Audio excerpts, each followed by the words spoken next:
खबरदार रहने के लिए चैनल को सब्सक्राइब करें और प्रेस करें बेल आइकन। नमस्कार, मैं हूं प्रवीण और आप देख रहे हैं अपना सबसे भरोसेमंद channel India time 24 news. Corona virus ने न सिर्फ इंसानों के स्वास्थ्य पर प्रहार किया है, बल्कि इसने देश की इकोनॉमी की हेल्थ भी खराब कर दी है।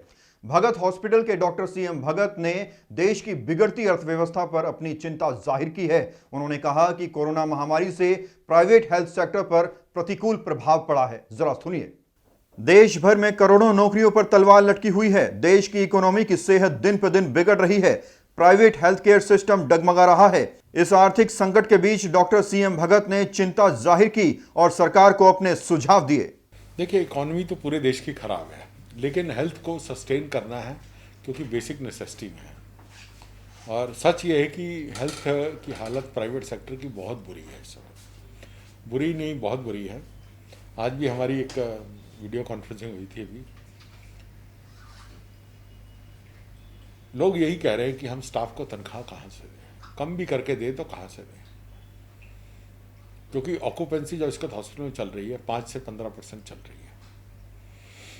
5 से 15% में गुजारा नहीं होता है। किसी हॉस्पिटल की ऑक्यूपेंसी 70% क्रॉस होती है तो तब वो जाके थोड़ा सा 2 पैसे बचा पाता है, 70-80%। ऊपर से गवर्नमेंट के बहुत सारे महकमे हैं जो अपनी हरकतों से बाज नहीं आ रहे हैं।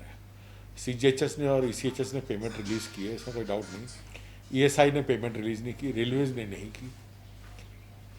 और कई महकमे हैं जो फ्रेश केसेस जो फाइलें जा रही हैं उनको लेने से मना कर रहे हैं।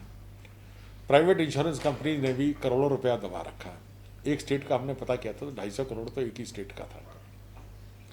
तो इसी तरह अगर आप पूरे देश के सब स्टेट्स का ले लें तो बहुत बड़ी रकम है जो होल्ड करके बैठे हैं। गवर्नमेंट ने कोई डायरेक्ट सब्सिडी नहीं दी है, किसी इंडस्ट्री को बढ़ावा दिया है। अब जॉब लॉस हुए हैं, इंडस्ट्रीज बैठ भी गई हैं, हेल्थ सेक्टर पे बैठ जाएगा। और मुझे ये भी मालूम है कि गवर्नमेंट के पास इतना पैसा नहीं है कि वो खुद भी देश को हेल्थ प्रोवाइड कर सके, हेल्थ सेक्टर को सस्टेन कर सके। तो कहीं ना कहीं थोड़ा सा डायरेक्ट बेनिफिट देने की ज़रूरत है, ताकि ये इंडस्ट्री जो है, आपको मालूम है कि हेल्थ जो है हिंदुस्तान में नंबर 2 पे है जॉब्स क्रिएट करने में। अगर ये इंडस्ट्री बैठ गई तो एक बेरोजगारी की एक लहर और पैदा हो जाएगी। बहुत सीरियस विषय आपने एक क्वेश्चन पूछा, बड़ा इंपॉर्टेंट था कि फंड ही नहीं है हॉस्पिटल्स में। पिछले महीने की तनख्वाह किसी तरह दे दी गई है, अगले महीने की तनख्वाह नहीं है। बैंक लोन देने को तैयार है, लेकिन बोरोइंग से अगर आपको अगले 6 महीने काम चलाना है तो वो बोरोइंग का पैसा वापस तो होना है, और वो हो नहीं पाएगा कभी। ठीक है, गवर्नमेंट ने दिवालियापन एक साल के लिए टाल दिया, लेकिन साल बाद तो होगा। देश की अर्थव्यवस्था पर चिंता जाहिर करने के साथ साथ डॉक्टर सीएम भगत ने सरकार से क्या कुछ उम्मीदें की हैं, दिखाएंगे आपको एक छोटे से ब्रेक के बाद। भगत चंद्रा हॉस्पिटल विश्व की सभी आधुनिक और बुनियादी सुविधाओं से परिपूर्ण एक world class multi speciality hospital, Mahavir enclave Palam डावडी रोड पर स्थित साउथ वेस्ट दिल्ली का एकमात्र मल्टी स्पेशलिटी हॉस्पिटल, जहां 24 घंटे आपकी सेवा में उपलब्ध हैं वेल क्वालिफाइड डॉक्टर्स और हेल्पिंग स्टाफ। डॉक्टर सीएम भगत द्वारा स्थापित भगत चंद्रा हॉस्पिटल आपकी सेहत का ख्याल रखना ही इसकी प्राथमिकता है, वो भी अफोर्डेबल रेट्स में। और ब्रेक के बाद आपका स्वागत है। डॉक्टर सीएम भगत ने कहा कि सरकार को प्राइवेट हेल्थ सेक्टर को कुछ राहत देनी चाहिए ताकि वे सस्टेन कर सकें। जरा सुनिए। कहीं ना कहीं राहत चाहिए, राहत की ज़रूरत है। टैक्सेशन कम करें, कुछ करें। TDS में उन्होंने रिलीफ दिया है और स्मॉल सेक्टर में भी थोड़ा सा रिलीफ मिलेगा, लेकिन फिर भी मीडियम साइज हॉस्पिटल जो है सस्टेन नहीं कर पाएंगे।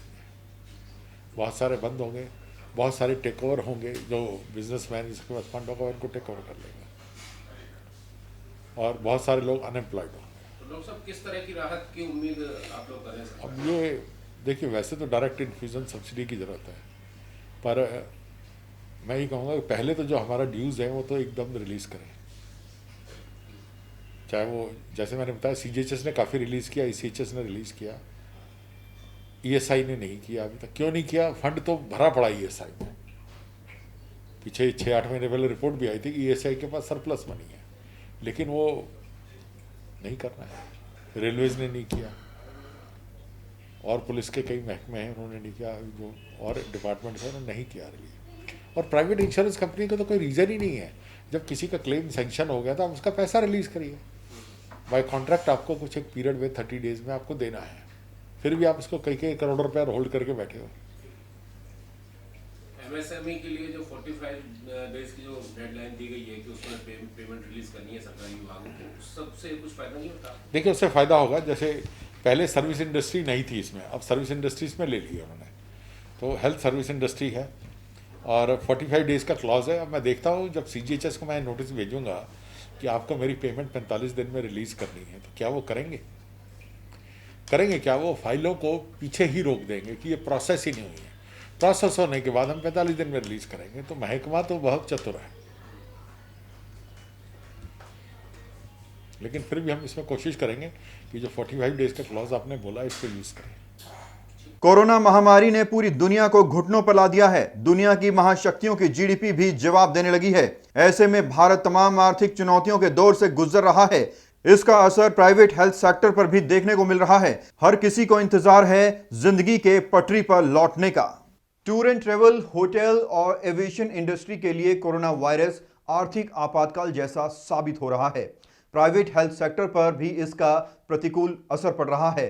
इस खबर में फिलहाल इतना ही। देश और दुनिया की तमाम खबरों के लिए आप बने रहिए हमारे साथ और देखते रहिए इंडिया टाइम 24 न्यूज। नमस्कार। खबरों से खबरदार रहने के लिए चैनल को सब्सक्राइब करें और प्रेस करें बेल आइकन।